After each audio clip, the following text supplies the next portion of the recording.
Hi there, in this video we're going to talk about RGB versus CMYK. You might have come across this, you might not have. It's kind of essential, I guess, to understand the basics, so let's cover them quickly. So when you're setting up a new document, you're given the option to pick RGB or CMYK. Okay, so if I go to print and pick one of the defaults, it's going to, you might not have this viewable, you might have to click advanced options, but by default it's going to go to CMYK. If I go to something like web or film or pretty much any of the other ones and I pick one of these, it's going to default to RGB. So RGB is a color, so it's red, green, and blue, and basically those are the colors used for screens to display color. So my laptop in front of me right now uses a mixture of red, green, and blue to generate the colors that we see. But we know that if we use our printer, the one on our desk, we have a look, it's going to use cyan, magenta, yellow, and black, and that's CMYK, that uses those colors to mix together. The big difference is RGB has like an secret ingredient. It has light, luminance, okay? It has light coming out of the screen that allows it to kind of generate more colors than CMYK can. You probably have tried it before. You've printed an image, it looked great on screen, but it prints a bit washed out, okay? Because your screen has light coming out of it, whereas the paper from your printer has no light. So it's a different kind of color mode. RGB is a bigger gamut of color, CMYK is a smaller one. Now, why would you use both? Basically, RGB as a rule is probably your best one to use for everything at the moment, especially if you're going to use something that's going out via email or via website. Even if it's going to print, it's probably going to be dual use. So many things are these days. You're probably going to want to use it for both your website to be downloaded and to be going to commercial print.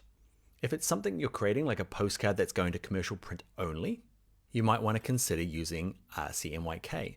But in that case as well, in my experience, that most modern printers will expect RGB. They've got some really cool rips and ways of kind of making, I guess, getting the most out of their CMYK. So often just use RGB. It's going to be if you're unsure, just use RGB.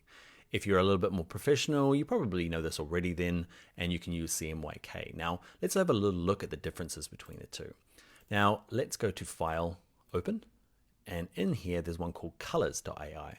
Open it up. So this is an RGB document. How do I know? The easiest way is up in the tab here. You can see it's RGB.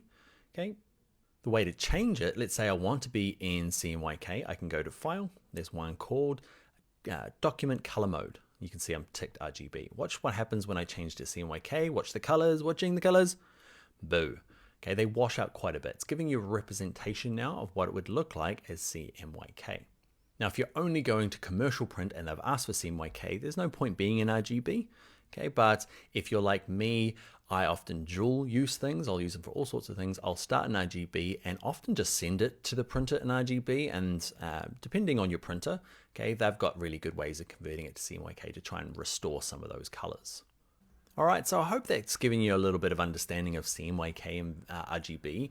So the rules are, my basic kind of skim rules are use RGB, okay, and send it around. It works fine, works on digital and works good for printing to local kind of printers. Even like my office printer accepts an RGB better and processes it nicer than if I send it a proper CMYK official version. So, but you need to know the difference between the two. Some printers will demand CMYK, and that's fine. That's the way they work. Okay, so just make sure you're working in CMYK. You might have to have two versions of the document, one in RGB for digital and another one in CMYK.